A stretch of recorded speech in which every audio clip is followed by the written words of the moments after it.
Do Evangelho segundo São João. Naquele tempo disse Jesus aos seus discípulos: quando vier o Paráclito que eu vos hei de enviar do Pai, o Espírito da verdade que procede de junto do Pai, ele dará testemunho de mim. E vós também dareis testemunho, porque estáis comigo desde o princípio. Disse-vos estas coisas para que não vos escandalizeis.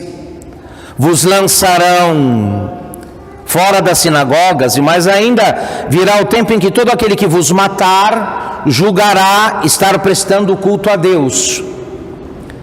Vos farão tudo isso porque não conheceram nem ao Pai nem a mim. Eu vos disse estas coisas para que quando chegar esse tempo, vós vos lembreis que eu vou-las disse. Em nome do Pai, do Filho e do Espírito Santo. Nosso Senhor Jesus Cristo chama o Espírito Santo de Paráclito.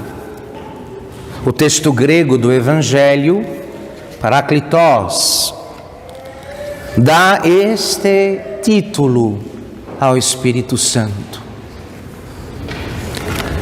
Então seria bom aqui levantarmos pela oração e pela pregação esta cortina que encobre uma situação tremenda, terrível.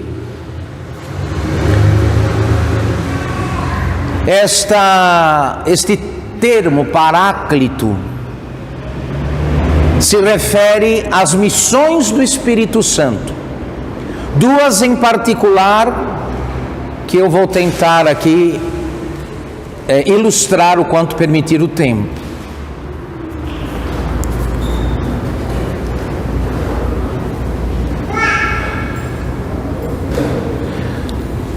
Paráclito, em primeiro lugar, quer dizer defensor.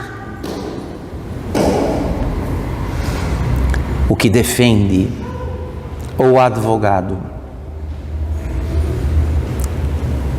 Porque no estado, na economia na qual nós nos encontramos, no estado de coisas no qual nós nos encontramos, há um problema muito sério, que é o papel que Satanás desenvolve neste exato momento. O Espírito Santo é defensor porque, em primeiro lugar, Satanás nos acusa diante de Deus. Nos acusa diante de Deus. Não pensem os senhores e as senhoras que qualquer miséria nossa, sobretudo aquelas que moveram ações, foram mães de ações, não serviram de argumento para Satanás pedir a nossa condenação diante de Deus. Com um discurso miserável, mais ou menos nestes termos: olha lá, está vendo? Não é o teu filho, olha o que ele fez. Olha lá, não é a tua filha, ela não sai da igreja, e olha o que ela fez.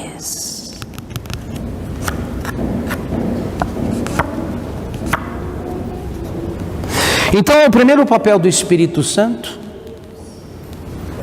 nós estamos no terceiro dia da novena, esta é a liturgia do domingo depois da Ascensão, domingo que vem é Pentecostes.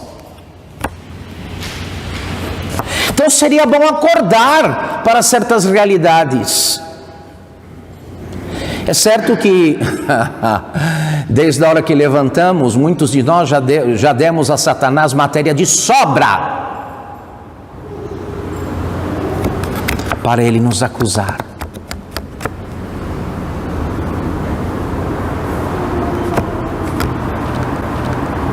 Outra coisa importante, meus queridos, e aqui é a coisa mais terrível, porque é algo que que a natureza não pode resistir, tal nem a natureza íntegra de Adão deu conta de resistir. A natureza íntegra de nosso primitivo pai no paraíso não deu conta de resistir a esse arrojo de Satanás quando ele acusa Deus para nós.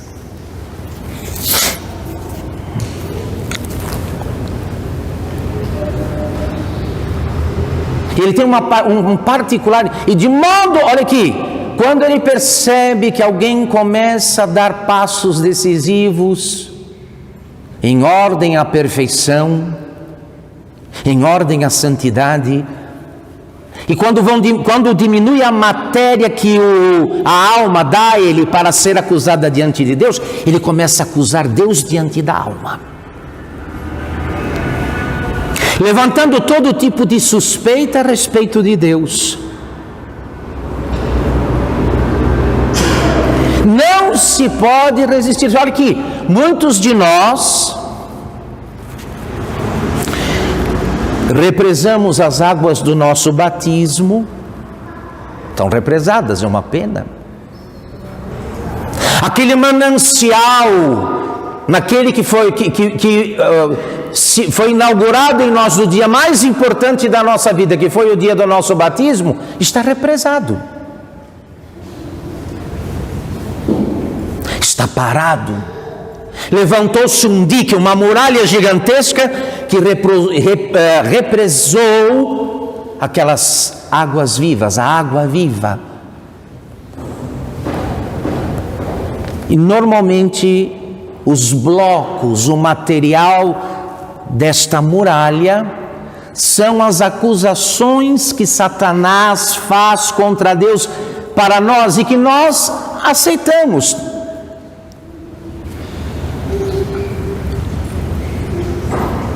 De modo particular, quando nos damos conta de que de repente Deus quer nos levar para por um caminho de felicidade que não é o que nós planejamos.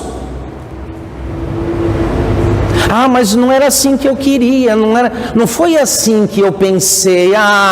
Mas é desse jeito eu não quero, não gosto. Então abre-se o flanco para Satanás desempenhar um dos seus papéis mais sedutores e terríveis, que é o de acusar Deus para nós. Normalmente, quando ele faz isso, aceitamos, como Adão aceitou. E vejam, quando nossos primitivos pais, nosso primitivo pai e nossa primitiva mãe, foram pressionados por essa terrível tentação, quando o diabo dizia: não, Deus não disse a verdade a vocês, é falso, podem sim comer o fruto da vida. Eles não resistiram. Sem titubear, sem contra-argumentar, imediatamente fizeram o que lhes estava proibido fazer. Então aqui nós começamos a entender o porquê Jesus chama o Espírito Santo de defensor. Porque não nos é possível, sem o auxílio bendito do Espírito Santo, vencer esta batalha. Quando ele nos acusa diante de Deus, e às vezes acusa com muita razão, a matéria, sim, para acusação, porque não há. E pior ainda, quando ele acusa Deus para nós. Deus não quer a tua felicidade. Não vai nisso. Isso é loucura. Você vai perder a tua liberdade. Você vai ter que abrir mão dos teus projetos. Você vai ter que renunciar aos teus sonhos. E nós, normalmente, começamos a tomar aquelas devidas precauções com relação a Deus, como fez Adão, que se escondeu. Deus o procurou depois da queda, e Adão não estava mais disponível para Deus, como normalmente nós também não estamos disponíveis para Deus, uma vez que boa parte do nosso tempo e da nossa energia gastamos conosco, com os nossos interesses, com nossas vaidades. Por isso, Jesus o chama de Paráclito. defensor. Enquanto Jesus estava conosco, Ele nos defendia. Agora é tarefa do Espírito Santo fazer esse trabalho. Outra coisa muito importante é que a expressão paráclito não é apenas a de defensor ou a de advogado, mas de consolador. Consolador. A Mãe Igreja chama o Espírito Santo no seu hino, no Veni Creator, de Consolator Optime, o máximo consolador, o supremo consolador.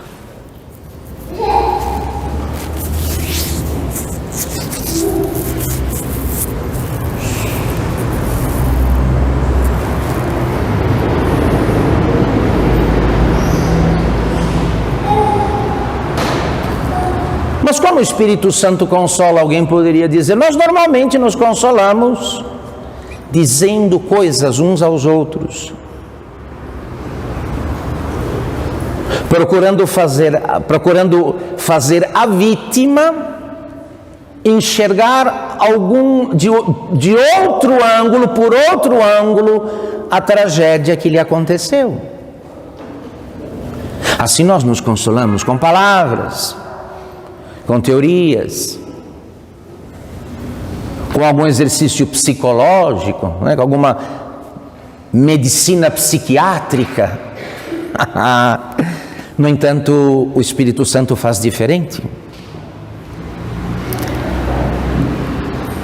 Ele não é homem, não age como os homens. E ele não tem nenhuma outra consolação para dar que não seja ele mesmo. Quando o Espírito Santo quer consolar alguém, ele se dá a esse alguém. Ele se derrama na alma, operando aquilo que ele é, operando o que ele é. Ele consola sendo o que ele é. Consola fazendo ressoar no coração não as palavras dos homens, mas a de Jesus, que dizia, quando estava no mundo com seus discípulos, no mundo vocês terão aflições e sofrimentos. Coragem, eu venci o mundo. Evangelho de São João, capítulo 16, verso 33. Consola, atestando ao nosso espírito, o Espírito atesta ao nosso espírito que nós somos filhos de Deus. Não órfãos, abandonados à própria sorte, ou algum destino cego, como querem acreditar os pagãos. Pelo contrário, ele atesta ao nosso espírito que somos filhos de Deus, conforme diz o apóstolo São Paulo na carta aos Romanos, no capítulo 8, verso 16. Aliás, é este o título que o apóstolo dá a Deus: Pai misericordioso e Deus de toda consolação. Não de alguma consolação, não de muita consolação, mas de toda a consolação.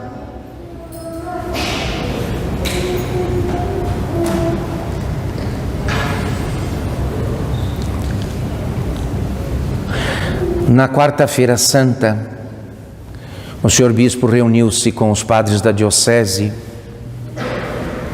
para celebrar a missa dos Santos Óleos, ou do Crisma, que é aquele óleo que nós usamos para ungir as pessoas por ocasião da recepção dos sacramentos, normalmente o batismo e a crisma. Os senhores perceberam? O óleo tem esta faculdade, esta virtude. Ele cai, penetra nas camadas profundas da pele sem ser sentido.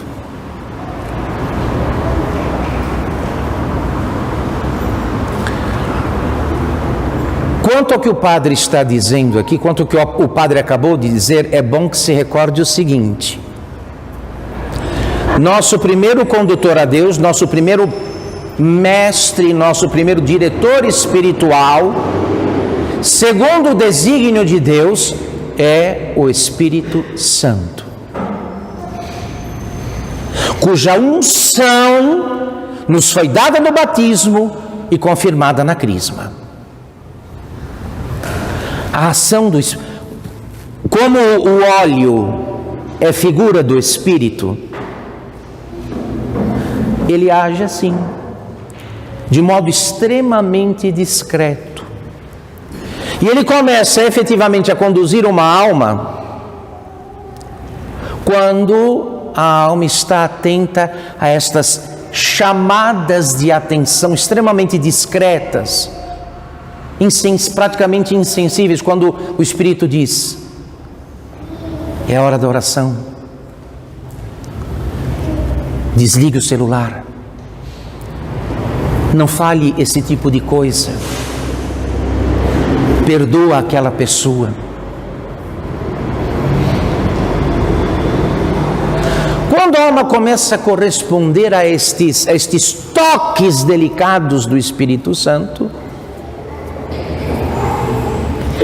começamos aí um processo de aperfeiçoamento e santidade. Ninguém presuma chegar a qualquer lugar na vida cristã enquanto não fizer as pazes com o Espírito Santo. E o padre está dizendo aqui de algo que não é propriamente coisa que se dê no ambiente religioso do templo, mas no dia a dia, no trato com situações, muitas vezes, nas quais o demônio tem o pleno controle. Estão entendendo? Em situações onde Satanás tem o pleno controle, tanto das pessoas como das atividades que ali se realizam. Esta atenção ao Espírito Santo, que diz: sai daí, encerra aquela amizade, largue esta leitura, ou reze o terço, é a hora, contemple o crucificado, cumpra a sua tarefa agora, chegou a hora de cumpri-la. Enfim, a correspondência dócil a essa primeira forma de condução do Espírito Santo é que vai garantir uma coisa importantíssima: que comece a cair o dique, a muralha na qual represamos as águas do nosso batismo.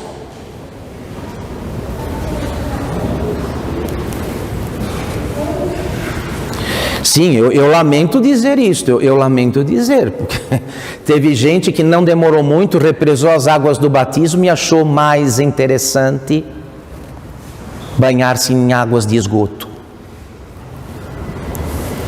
Já logo na adolescência, bem no começo, não demorou muito em fazer uma represa, em represar as águas batismais, para depois navegar em águas de esgoto.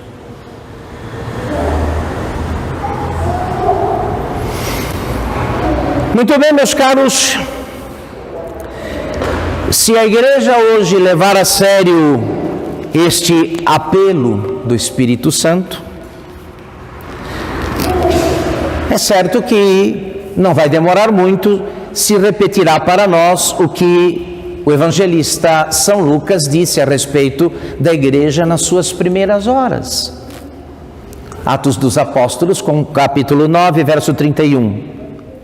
A igreja crescia, andava no temor do Senhor, cheia do consolo do Espírito Santo. Olha que maravilha!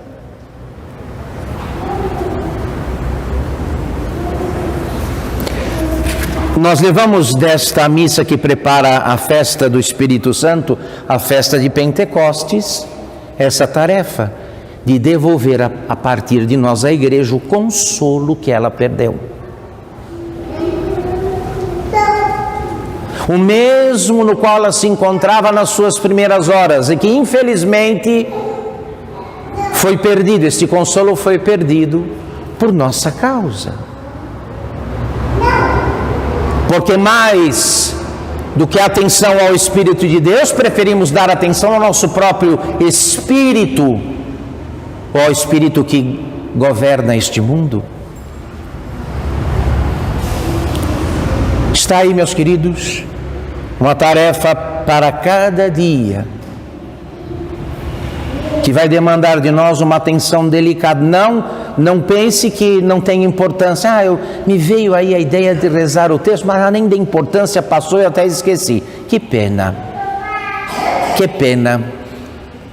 Se isso continuar, o senhor, a senhora, não farão outra coisa na vida cristã a não ser patinar, andar sem sair do lugar. Supliquemos, portanto, ao bom Deus que nos faça acordar para estas realidades. Não foi Jesus que disse à samaritana no poço de Jacó: daquele que crê em mim, do seu interior rios de água viva jorrarão. Olha que coisa! Todos nós lamentamos o grande deserto para onde foi parar nossa mãe. De quem é a culpa? Se quem deveria, como uma fonte, jorrar rios de água viva, decidiu outra coisa, escolheu outro caminho. Nós temos responsabilidade, não adianta olhar e acusar qualquer hierarquia. Lembrando que toda alma que se eleva o mundo consigo. Santa Elizabeth da Trindade: toda alma que se eleva a igreja consigo. Então paremos de resistir ao Espírito Santo, meus caros. Sejamos dóceis, de modo particular, a essas inspirações que, contrariando aqui e ali algum gosto nosso, nos fazem andar, nos colocam num caminho de encontro com Deus, de cumprimento da sua vontade, que é o que deve nos interessar. Eu dedico esta meditação à Santíssima Virgem Maria, que, porque não resistiu ao Espírito Santo, continua uma das fontes, se não for uma das maiores fontes de consolação e de alegria para a igreja, exatamente porque se deixou conduzir pelo Espírito Santo. Que aquela que chamamos de mãe possa encontrar em nós filhos que a imitem de verdade. Em nome do Pai, do Filho e do Espírito Santo.